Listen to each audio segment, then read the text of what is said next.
Okay, let's unpack this. Today, we're stepping into a complex and, yeah, often painful space. We're going to explore what happens when that beautiful, inherent human desire for connection, for love, uh, takes a turn.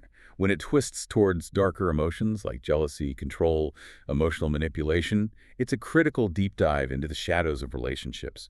But our mission here is really to illuminate these patterns, not, just describe them. Absolutely. It's a topic that unfortunately touches far too many lives. And you're right, its universality, its importance, we really can't overstate it. Our mission in this deep dive is not just to understand why these often destructive patterns emerge, but more importantly, to equip you with the insights to recognize the signs, whether that's in your own life or maybe in the lives of people you care about. And crucially, we'll explore the paths available to start healing from these kinds of experiences. We've pulled together quite a rich stack of material for this articles, research, personal stories that really dig into these intricate relationship dynamics. Okay, so let's begin with something pretty fundamental, an experience that often kicks off these darker turns. Jealousy. Such a primal emotion, isn't it?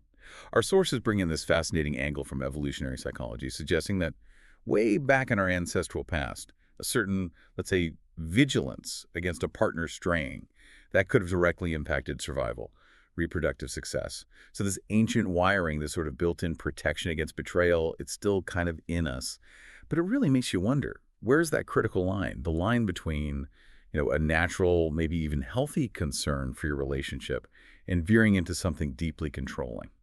That distinction you're highlighting is precisely it. It's so crucial. There's a very, very fine line between what we might call healthy jealousy and unhealthy jealousy. A little jealousy, as our sources point out, can actually show care sometimes. It acknowledges the value you place on the relationship, right? That very real fear of losing something precious. It's maybe a fleeting acknowledgement of vulnerability. Right, like I care about this. Exactly. But too much. Our sources really highlight how quickly it becomes corrosive, like an acid. It doesn't just chip away at trust and foster resentment. It can actually start to rewrite neural pathways, making people hypervigilant, prone to misinterpreting totally neutral cues as direct threats. It shifts. It goes from being maybe a protective instinct to this destructive, almost obsessive force that really undermines the psychological well-being of everyone involved. And it's not just these ancient instincts playing out on their own, is it? Yeah. Our modern digital lives have thrown this new, incredibly volatile ingredient into the mix. Here's where it gets really interesting. Social media, for instance. It acts as a significant, almost constant trigger for jealousy these days. I mean, think about it. Think about it. An excessive focus on likes, DMs, even what looks like harmless online flirting. These aren't just minor annoyances for some people. They can ignite those deep-seated, ancient feelings of insecurity, possessiveness, in a really intense, amplified way. Oh, absolutely. Massively. These digital interactions, which, yeah, on the surface can seem so casual, maybe even harmless, they have this profound capacity to amplify insecurities that are already there and trigger much deeper, often unacknowledged fears. It's not always just about the specific thing happening online. It's about what that online activity represents to someone who might already be feeling vulnerable or insecure. Yeah. Social media provides this constant visible stream of evidence, whether it's real or just perceived, that can continuously feed a jealous mind. The sheer accessibility, the public nature of these platforms, it just creates a breeding ground for comparison and suspicion. That really brings us to the deeper issue then, doesn't it? Control. If jealousy can be the spark, then control very quickly becomes the fire that just consumes a relationship. So what truly drives someone to exert that kind of power over another person? Our sources point to some powerful motivators, and they're rarely about the other person, interestingly, almost always rooted internally. Things like a deep-seated fear of loss, underlying personal insecurity, or sometimes even unresolved childhood trauma. Exactly. The sources really emphasize that. Control is almost always about the controller's internal landscape, their fears, their needs. It's often not even a conscious desire to harm necessarily, but more like a desperate, often unconscious attempt to regain some sense of safety or predictability, maybe something that was lost in earlier life experiences. Hmm. It's an effort to manage their own anxiety by trying to manage someone else's behavior, their choices, even their emotions. And this behavior, it rarely starts overtly, does it? No, subtle. Right. It's critical to recognize the subtle signs of control. We're talking about things like maybe a partner checking your phone without permission. Seems small sometimes. Or slowly kind of isolating you from friends and family. Or consistently making all the significant decisions in the relationship, basically leaving you without a real voice or agency, your ability to act independently. When we connect this to the broader context, this kind of behavior, it tragically transforms what should be a relationship built on mutual respect into this distorted sense of ownership. And that transformation you just described, from love to ownership, it's often so insidious, isn't it? It creeps up. How do the sources suggest someone might even miss that shift happening, especially if they're deeply invested emotionally? Well, it often happens incrementally, like you said, and it's often disguised as care or concern. I'm just worried about you, or I just want what's best for you. Right. That makes it hard to see clearly. But what really stands out from our sources making this distinction so stark is that contrast they draw. Love is freedom. Control is a cage. Wow, that really challenges us, challenges you, the listener, to reflect on what true freedom in a relationship feels like, and whether that's what you're actually experiencing. It is insidious because, yeah, it often happens piece by piece, disguised as care. And that quote is so crucial for that self-reflection.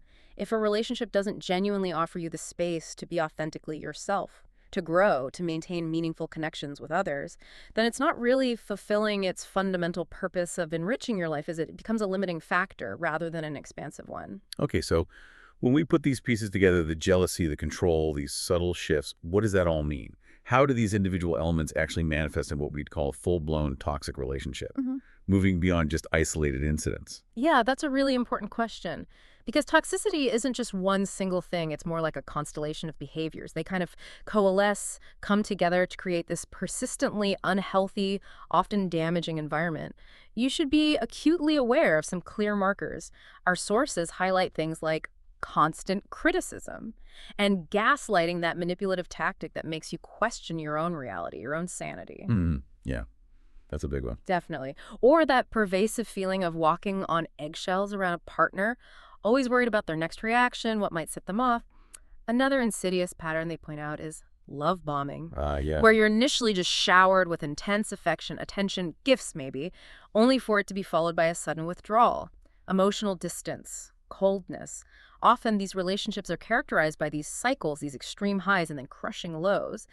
And those cycles can feel almost addictive, which makes them incredibly difficult to leave because the memory of those highs keeps you kind of hooked, hoping they'll come back. That feeling you just described, being caught in those almost addictive cycles, highs and lows, that's a dynamic I think many listeners might recognize, but maybe struggle to articulate or even identify as truly problematic. Yes, absolutely. It's confusing. But our sources offer a remarkably clear sort of internal compass here, Yeah. emphasizing a core feeling as a really reliable indicator. They say, if you feel drained instead of uplifted, you may be in something toxic, not romantic. It's such a direct challenge to you, the listener, to honestly assess how a relationship makes you feel deep down on a consistent basis. Yeah. Not just in the good moments. It absolutely is. Your emotional energy is one of your most precious resources, truly. And it's vital to recognize if a relationship consistently depletes it, leaves you feeling exhausted, diminished, rather than replenishing it and fostering your growth. A healthy relationship should, fundamentally, elevate you, support you. Okay, but does this emotional landscape, these toxic dynamics, do they look the same everywhere? Or do cultural differences maybe reshape how these things unfold, how toxic love is even perceived? Here's where it gets really interesting again. They absolutely do. Cultural context plays a huge role. While the core experience of pain, of diminished well-being, that remains pretty universal. Cultural context can significantly shape both the expression and even the societal perception of toxic love.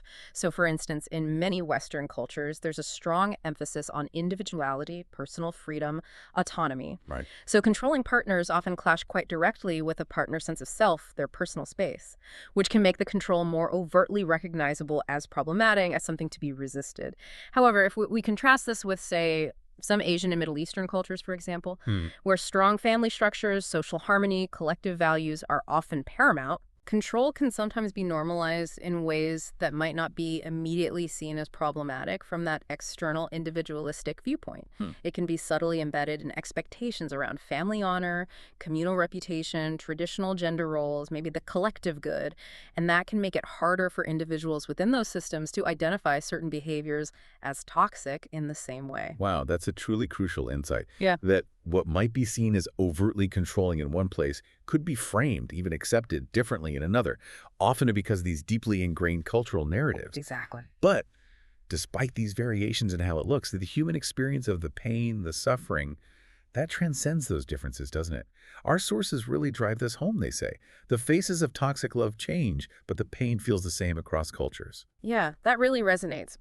From a wider perspective, recognizing these cultural nuances is absolutely vital. It helps us understand why these patterns persist, how they might need to be addressed differently within different societies. However, the fundamental impact on human well-being, the profound harm caused by control, manipulation, the erosion of self-worth, that remains consistently devastating globally.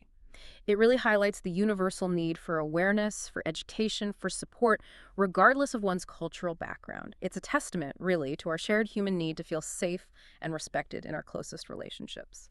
Okay, so after exploring the nature of toxic love, its roots, its signs, even its cultural variations, what does this all mean? What does it mean for someone who might be caught in these patterns right now? What's the path forward, the way out, and importantly, the journey to not just escaping, but truly healing? Right. This is where we pivot, from understanding the problem to empowering action and finding solutions. Our sources outline 5 crucial steps for healing and escaping toxic patterns. They offer a pretty clear roadmap. First step, awareness. You must recognize the red flags for what they are. Acknowledge the reality of the situation without minimizing it or making excuses. This is often the hardest first step, just seeing it clearly. Just naming it. Exactly, naming it. Second, boundaries. Setting clear, non-negotiable boundaries for your self-respect and your safety is paramount. This means actively deciding what you will and will not tolerate. And then, crucially, enforcing those limits. That takes strength. It does. Third, communication. Attempting therapy or counseling, either just for yourself or maybe with your partner, can be incredibly beneficial. However, and this is critical, it must only be attempted if it's genuinely safe to do so. Right. That's a huge caveat. It is. In highly controlling or abusive situations, trying to communicate directly might not be an option, or it could even escalate the danger. Safety first. Always. Okay, what's next? Fourth, exit strategy. If control does escalate into any form of abuse, emotional, financial, physical, having a concrete plan in place to safely leave the relationship is absolutely essential. This might involve practical steps like securing important documents, maybe some finances, finding a safe place to go, confiding in trusted friends or support networks, having a plan B. Really practical, vital advice. And finally, the fifth step, the healing journey. This isn't a quick fix. It's a crucial, ongoing process. It involves focusing intentionally on rebuilding your self-worth, reestablishing your identity outside of that relationship, and cultivating healthier emotional patterns so you can move forward and build healthier future relationships when you're ready. That's such a clear, actionable roadmap, Yeah. grounded in really practical steps. Oh. And it offers so much more than just advice, doesn't it? It offers genuine hope, as one of our sources beautifully puts it. Toxic love isn't the end of your story. It's a lesson on the path to healthier love. That's such a powerful message about resilience, isn't it? Recognizing your own inherent strength and understanding that you have the power to redefine your narrative. Absolutely. And ultimately, the fundamental truth about love should always be our guidepost, our anchor. Love should feel safe. It should feel supportive. It should feel freeing. It should expand your world, not shrink it down. If it feels suffocating, if it feels demanding or scary, it isn't love. It's control. And that's a profound departure from what a healthy human connection should be. And you deserve better. So for a provocative thought to leave you with today, maybe consider this. What does deserving better truly mean for you personally in the context of your own relationships, your own self-worth? And maybe what small intentional step, however tiny it might seem, can you commit to taking today to honor that understanding, to move towards healthier, more empowering connections in your life?